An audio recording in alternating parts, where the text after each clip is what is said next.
한 달만 있으면 새로운 국회의원들을 뽑는 선거가 있습니다. 뉴스를 보니까 거의 대부분 선거구에서 이제 대진표가 확정되어졌다라고 합니다. 어떻습니까? 여러분 이미 속으로 결정하셨습니까? 4년 전에 내가 누구를 찍었지만 이번엔 이 사람을 찍어야 되겠다. 이번을 찍어야 되겠다. 보통 우리가 선거를 할 때 내세우는 두 가지가 있죠. 기준이. 하나는 당, 지지하는 정당을 찍을 것인가, 아니면 인물, 사람을 볼 것인가. 내가 어떤 정당을 지지하는데 그 정당에서 나오신 출마하는 분이 마음에 안 든다, 좀 안 찬다 싶으면은 갈등을 하게 되죠. 내가 당을 보고 찍어야 되나, 사람을 보고 찍어야 하나, 그런 어떤 생각들을 하게 됩니다. 하나님께서는 우리를 통해서 일하기를 원하십니다. 하나님은 그렇다고 한다면 어떤 사람들을 사용하실까요? 우리가 하나님께 쓰임받는 자가 되기를 원한다라고 한다면 우리는 어떤 준비를 해야 할까요? 사도 바울은 14절 이하의 말씀 속에서 하나님이 사용하시는 사람에 관하여 언급하고 있었습니다.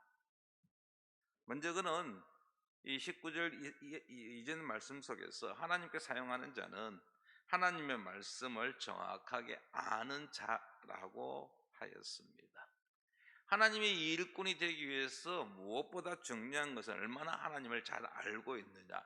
다시 말하면 하나님의 뜻을 온전히 분별하는 자가 하나님께서 인정하는, 하나님께 쓰임받는 자가 될 수 있다라고 하였습니다. 오늘 우리가 읽은 본문 속에서 바울은 여기에 추가해서 두 가지를 말하고 있습니다. 하나님께 인정받고자 하는 자, 하나님께서 사용하시는 사람은 이런 사람이어야 한다라고 제시하고 있습니다. 그 첫 번째가 뭐냐면 깨끗한 사람입니다. 하나님께서는 깨끗한 자를 사용하신다. 자, 20절과 21절 말씀을 한번 보십시오. 20절과 21절 말씀에 보면 큰 집에는 금그릇과 은그릇뿐 아니라 나무그릇과 질그릇도 있어 귀하게 쓰는 것도 있고 천하게 쓰는 것도 있나니, 그러므로 누구든지 이런 것에서 자기를 깨끗하게 하면 귀히 쓰는 그릇이 되어 거룩하고 주인의 쓰심에 합당하며 모든 선한 일에 준비함이 되리라 했습니다. 지금 바울은 큰 집에 비유하고 있습니다. 큰 집에는 여러 종류의 그릇이 있다라는 것이죠. 여러 가지 재료로 만든 그릇들이 있습니다. 다양한 그릇들이 있습니다. 금으로 만든 그릇도 있고 은으로 만든 그릇도 있고, 또 반대로 나무나 흙으로 만든 그릇도 있다라는 것입니다. 이 큰 집이라고 바울이 표현하고 있는데 교회를 가리킨다라고 말합니다. 그리고 그릇은 교회의 일꾼을 의미한다라고 신학자들이 말합니다. 자, 교회 안에 다양한 사람들이 있다라는 것이죠. 많이 배운 사람도 있고 적게 배운 사람도 있고, 물질적으로 부유한 사람도 있고 물질적으로 적은 사람도 있고, 아주 잘생긴 사람도 있고 조금 인물이 좀 떨어지는 사람도 있고, 온갖 종류의 다양한 사람이 교회 안에 있습니다. 자, 하나님께서는 어떤 사람을 사용하실까? 오늘 사도 바울은 지금 비유를 통해서 큰 집에 다양한 그릇이 있는데 그 그릇들 중에서 주인이 귀히 쓰는 그릇은 깨끗한 그릇이다 라는 것입니다. 금이나 은으로 만든 그릇이 사용되어지는 것이 아니라, 흙이나 나무로 만든 그릇을 사용하는 것이 아니라 깨끗한 그릇을 사용한다라는 것입니다. 깨끗한 그릇. 더러운 그릇은 아무리 좋은 재료로 만들었다 할지라도 주인은 사용하지 않습니다. 깨끗한 그릇은 따로 보관하여 두었다가 그리고 어떤 모임에 어떤 시간 되었을 때 그 그릇을 그 용도에 맞게끔 사용하게 되는 것입니다. 여기 보면은 깨끗하게 하면 귀히 쓰는 그릇이 되어 거룩하고 있죠. 구별되어진다는 것이죠. 주인의 쓰심에 합당하며, 합당하다는 것은 귀중하다, 가치 있는, 쓸모 있는 이런 의미입니다. 그릇은 그릇으로서의 의미가 있지 않습니까? 그 해야 될 역할이 있는 것입니다. 그 그릇에 맞도록 사용한다라는 것입니다. 선한 일에 준비되어 쓰임 받는다라는 것이죠. 어떤 그릇이요? 귀한 그릇인데 그 그릇은 깨끗한 그릇입니다. 깨끗한 그릇은 준비되어져 있다가 주인이 사용하고자 할 때에 그 그릇을 장에서 내어서 사용한다라는 이야기입니다. 그릇의 재료도 중요하지만은 더 중요한 것은 깨끗한 그릇이 되어야 한다라는 것입니다. 그렇습니다. 하나님께서는 깨끗한 자를 사용하십니다. 하나님이 사용하실 때 그 기준은 얼마나 깨끗하냐 하는 것입니다. 자기 자신을 깨끗하게 하는 자, 그 자를 하나님은 귀히 사용하신다라는 것입니다. 성도 여러분, 우리는 결코 값이 비싼 그릇이 아닙니다. 정말 나무나 흙으로 만든 존재에 불과합니다. 그럼에도 불구하고 하나님께서 우리에게 은혜를 더하여 주셔서 우리를 귀하게 사용하는 그릇입니다. 그러면 우리는 우리 자신을 철저하게 깨끗하게 해야 합니다. 그래서 이런 것에서 오늘 읽었던 20절, 22절 말씀 보면은 이런 것에서 자기를 깨끗하게 하는 것이다 라고 했는데, 여기서 이런 것이라는 것은 거짓 교훈이나 악한 습관을 이야기합니다. 거짓 교사들이 가르치는 잘못된 가르침을 이야기합니다. 그런 가르침의 유혹에 넘어가지 아니하고 주의 말씀을 바로 알고 지키는 것을 1차적으로 뜻합니다. 우리는 거짓 가르침에 현혹되지 않아야 할 것입니다. 하나님께서 사용하시는 일꾼이 되기 위해서는 무엇보다도 악을 멀리하고 우리 자신을 깨끗하게 해야 한다는 것이죠. 그렇게 한다면 어떻게 하면 깨끗해질까요? 우리의 육신을 깨끗해지기 위해서는 샤워하면 됩니다. 목욕탕에 가서 깨끗하게 목욕하면 깨끗해질 수 있습니다. 그렇지만 하나님 앞에서 우리를 깨끗하기 위해서는 어떻게 해야 될까요? 바울은 오늘 이어지는 말씀 속에서 22절과 23절 말씀 속에서 우리가 어떻게 하면 깨끗해질 수 있는지를 말씀하고 있습니다. 그 첫 번째가 뭐냐면 피해야 할 것은 피하라는 것이죠. 두 번째는 따라야 할 것은 따라라는 것입니다. 그리고 마지막으로 버려야 할 것들이 있는데 그것을 버리는 것입니다. 먼저 피해야 할 것을 이야기합니다. 22절에 보면 또한 너는 청년의 정욕을 피하고 라고 말씀하고 있습니다. 청년의 정욕을 피하라 라는 것입니다. 피하라는 단어는요, 도망치다, 탈주하다 라는 의미입니다. 청년의 정욕, 정욕은 조금 우리가 어떻게 보면 이 단어가 어떤 성적인 것을 연상할 수 있는데요, 단순히 어떤 성적인 욕망만을 가리키는 것은 아닙니다. 이 정욕이라는 것은 아주 강한 욕구를 이야기합니다. 청년의 정욕이라고 말하고 있는 것은 젊은이들 속에서 보일 수 있는 아주 강한 욕구라고 생각하시면 됩니다. 젊은이들은 어떤 특정 것에 탁 꽂히면 그게 아주 몰두하는 모습들을 보여주는데 바로 그렇다는 것이죠. 구체적인 예를 들면은 돈에 대한 정욕, 권력이나 어떤 지배력을 갖고자 하는 정욕, 칭찬받으려고 하는 것, 어떤 성취에 대한 정욕, 이러한 것들을 청년의 정욕이라고 할 수 있습니다. 그렇다고 한다면 우리가 하나님께 쓰임받기를 원한다고 한다면, 우리가 깨끗해지기 원한다고 한다면 이러한 정욕을 피해야 한다, 도망쳐야 한다라는 것입니다. 왜냐하면 이런 정욕들은 우리로 하여금 조급하게 만들고 독단적이게 만들고 경쟁에 빠지게 만들고 어떤 경우에는 아주 완고하게 만들기 때문입니다. 이러한 자는 결코 하나님께 쓰임을 받을 수가 없습니다. 하나님께 쓰임을 받기를 원하는 자라고 한다면은 이 청년의 정욕에서 벗어나야 한다는 것입니다. 벗어나지 않고서는 결코 하나님의 선한 일꾼이, 하나님이 원하시는 일꾼이, 하나님 인정받을 수 있는 일꾼이 될 수 없다라는 것입니다. 이 땅의 것에 관심을 두고 열정을 가지고 행동한다면은 결코 선한 일꾼이 될 수 없습니다. 이 세상의 것에 자신의 모든 열정을 퍼붓는다고 한다면은 결코 하나님의 나라에 집중할 수가 없습니다. 혹 우리 가운데 어떤 청년의 정욕들이 있는지 한번 돌아볼 수 있기를 바랍니다. 여러분, 피하십시오. 지체하거나 머뭇거리지 말고 피해야 합니다. 가까이 하지 않아야 합니다. 가능한 빨리 도망쳐야 합니다. 정욕은요, 대항하여 싸우는 것이 아니라 피하는 것이 상책입니다.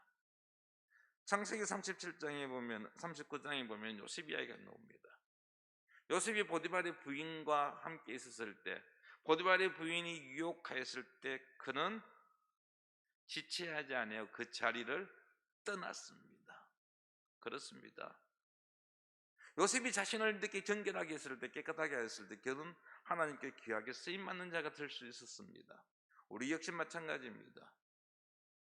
우리를 하나님께로부터 마음을 빼앗아서 이 땅의 것에 집중하게 하는 그 무엇이 있다고 한다면 우리는 그러한 것들을 피해야 할 것입니다. 다음으로 사도 바울은 따를 것을 따르라고 이야기합니다. 22절 하반절 말씀에 보면 주를 깨끗한 마음으로 부르는 자들과 함께 의와 믿음과 사랑과 화평을 따르라 라고 말씀하고 있습니다. 따르라는 것, 쫓아가다, 추격하다 라는 의미입니다. 의와 믿음과 사랑과 화평, 이러한 것들은 거짓 교사들에게 없는 것입니다. 하나님의 선한 일꾼이, 하나님께 쓰임받고자 하는 자들이 갖춰야 될 것들입니다. 의, 공정한 것, 정직한 것을 이야기합니다.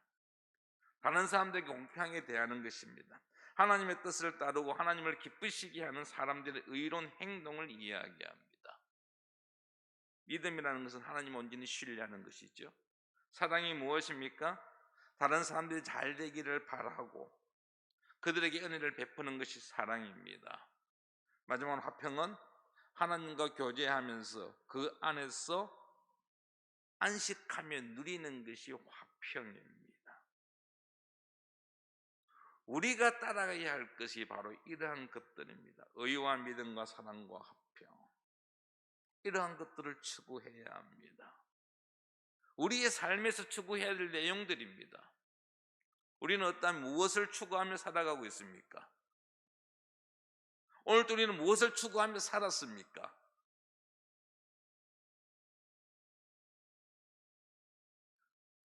우리가 추구해야 될 것은 의와 믿음과 사랑과 화평입니다. 이러한 것들이 우리의 삶에서 풍성하기를 바랍니다. 그런데 바울은 혼자만 따르라고 말하지 않습니다.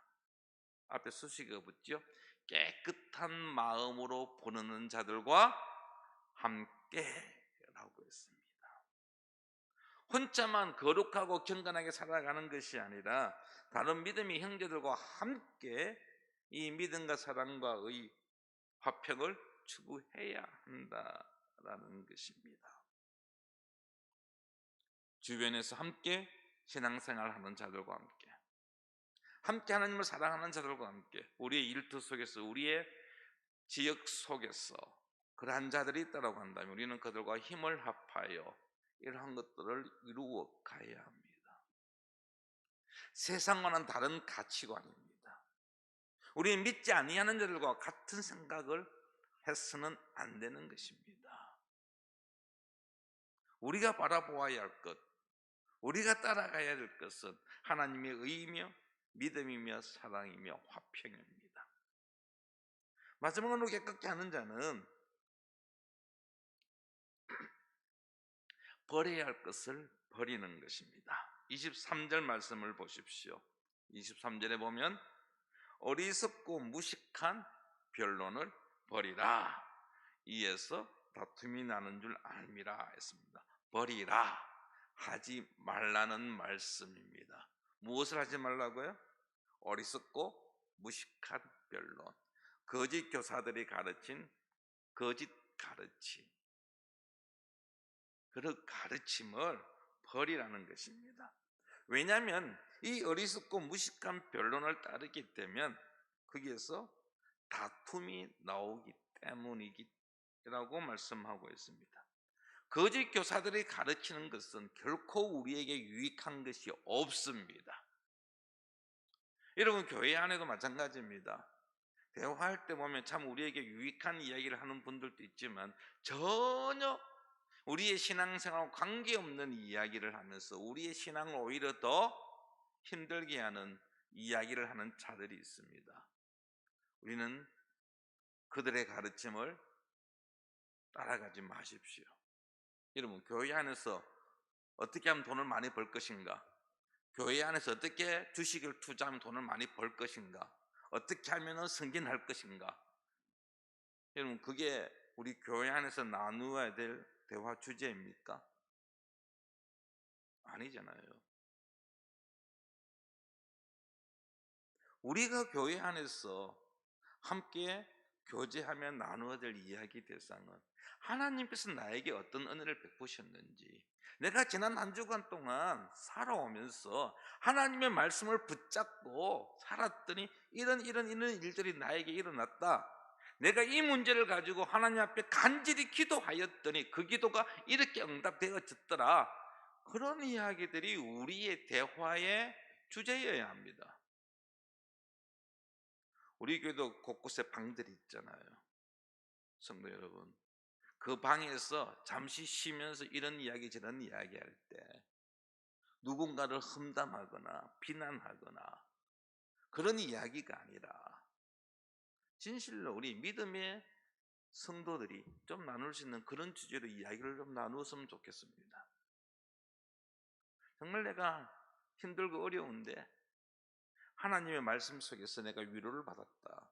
하나님 말씀 속에서 내가 평안을 누린다. 이런 이야기들이 우리 성도들의 모임 속에서 오고 간다면은 아마 우리 공동체는 더욱더 굳건해질 것이고 하나님께서 우리에게 놀라운 부흥을 허락하실 것입니다. 어리석고 무식한 변론은요, 뭐 한다고요? 다툼을 가져옵니다. 우리의 얼굴을 붉히게 만듭니다. 서로 간의 감정을 상하게 만듭니다. 혹 이러한 말을 하는 자들이 있다고 한다면 우리는 그들을 단호하게 거절해야 할 것입니다.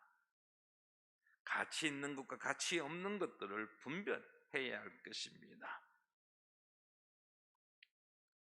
피하고 따르고 버림으로써 우리는 깨끗한 자가 될 수 있습니다.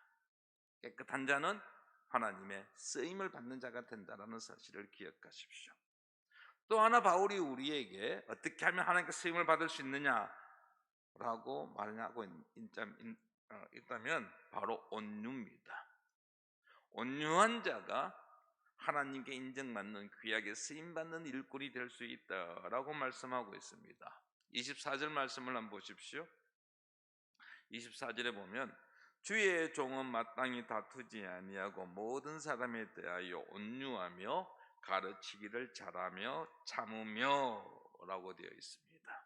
여기서 주의 종이라고 시작하는데요, 이 주의 종은 지도자들을, 교회 지도자들을 지칭하는 것입니다. 선한 일꾼이죠. 하나님께 쓰임받는 자들입니다. 디모데가 본받아야 될 모델입니다. 이 주의 종 어떻게 해야 된다고요? 신실해야 합니다. 온유해야 합니다. 온유한 자는 다투지 않습니다. 다툼은 거짓 교사들의 특징이지만 온유는 하나님께 인정받은 선한 일꾼이 가지고 있는 기본적인 자질입니다. 온유한 자는 인신공격을 당하여도 일일이 대응하지 않습니다. 화를 내지 않습니다. 평정을 잃지 않습니다. 이게 보니까 참으며라고 되어 있잖아요. 이 참으며란 단어는요, 문자적으로 무례한 태도에 대해서 분노하지 아니하고 대하는 것입니다. 나를 비난하고 나를 힘들게 하는 자에 대하여 끝까지 예의를 지키는 것이 참는다라는 단어가 가지고 있는 뜻입니다. 온유한 자는 무익한 다툼을 피하고 다른 사람들을 인내로 대합니다. 또한 온유한 자는 거역한 자들을 훈계한다고 했습니다. 25절 말씀을 한번 보십시오. 우리 25절 말씀 같이 한번 읽어보겠습니다. 시작. 거역하는 자를 온유함으로 훈계할지니 곧 하나님이 그들에게 회개함을 주사 진리를 알게 하실까 하며. 이게 거역하는 자라고 되어 있는데요. 대적자들 또는 대적자들로부터 영향을 받은 자들입니다. 이러한 자들을 대해서 바울은 온유함으로 훈계하라고 말씀하고 있습니다. 온유함으로 훈계하라. 훈계는 책망의 의미가 있습니다. 책망할 때 미워함이나 정죄함으로 책망하는 것이 아니고 온유함을 가지고 책망하라는 것입니다. 만약에 온유하지 않게 책망하게 되면 서로 원수되는 것이죠. 그 갈등의 골은 더 깊어집니다. 하지만 온유함으로 징계하게 되면, 책망하게 되면 어떻게 된다고요? 25절 다시 한번 잘 보십시오. 회개함을 주사 진리를 알게 하실까라고 했습니다. 온유함으로 책망하게 되면 상대방이 진리를 깨닫게 되고 내가 무엇을 잘못했는지 알겠다는 것이죠. 그래서 하나님 앞에서 회개하여 하나님의 은혜를 받을 수 있다라는 것입니다. 잘못된 훈계는 그를 하나님께로부터 떠나게 만들지만 온유함으로 이루어지는 훈계는 그를 하나님 앞으로 돌아오게 한다라는 것입니다. 그러므로 우리는 우리 주변 사람, 특별히 나를 미워하고 나를 싫어하고 나에 대하여 대적하는 자들을 대할 때에, 또 교회에 대해서 힘들게 하는 자라고 할 때에 우리 그들을 훈계할 기회가 주어졌을 때 그 훈계가 무엇으로요? 온유함으로 해야 한다는 것입니다. 26절 말씀을 보십시오. 그들로 깨어 마귀 올무에서 벗어나 하나님께 사로잡힌 바 되어 그 뜻을 따르게 하실까 함이라 했습니다. 그래서 깨어 있죠. 그들로 깨어. 깬다는 것은 정신 차리게 한다는 것입니다. 냉철함을 되찾는다는 뜻입니다. 술 취한 사람이 혼명 가운데 있다가 번쩍하고 술에서 깨어나 정신 차리는 것, 의식을 회복하는 것이 깨어라는 단어가 가지고 있습니다. 온유함으로 훈계할 때에 그 대적자들이 정신 차린다는 것이죠. 그래서 마귀가 만들어 놓은 그 올무에서 벗어나 하나님께로 돌아오는 역사가 이루어진다라는 것입니다. 성도 여러분, 나를 힘들게 하고 나를 어렵게 만들고 나를 지치게 만드는 자, 나를 비난하는 자, 참 대하기가 싫죠. 피하고 싶습니다. 그건 저 역시 마찬가지입니다. 저도 사람이기 때문에 저를 향해서 힘들게 하는 자 결코, 흔히 하는 말 뭡니까? 오는 말이 고와야 가는 말이 곱다 그러잖아요.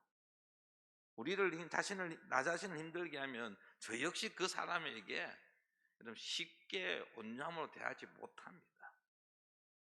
하지만 하나님께서는 우리에게 온유함으로 대하라고 말씀하고 있습니다. 우리가 이를 위해 수고해야 합니다. 감정이 있다 할지라도. 우리는 우리를 힘들게 하는 대적하는 자들을 어떻게 대하고 있습니까? 마태복음 11장 29절입니다. 나는 마음이 온유하고 겸손하니 나의 멍에를 메고 내게 배우라. 예수님께서 나는 온유한 자다, 나에게 와서 배우라고 말씀하십니다. 그렇습니다. 우리가 잘 알다시피 예수님은 억울하게 고통을 당하였습니다. 핍박을 받았습니다. 하지만 자기 자신을 변호하지 아니하셨습니다. 바리새인들을 비롯하여 종교 지도자들로부터 집요하게 따라다니며 그들이 괴롭혔지만 우리 주님께서는 그들을 향하여 원망하거나 불평하지 아니하였습니다. 예수님께서는 죄가 없음에도 불구하고 산헤드린 공에서 재판을 받았을 때 아무 말씀도 하지 아니하셨습니다. 그 온유하신 예수님께서 말씀하십니다. 나는 마음이 온유하고 겸손하니 나의 멍에를 베고 내게 배우라.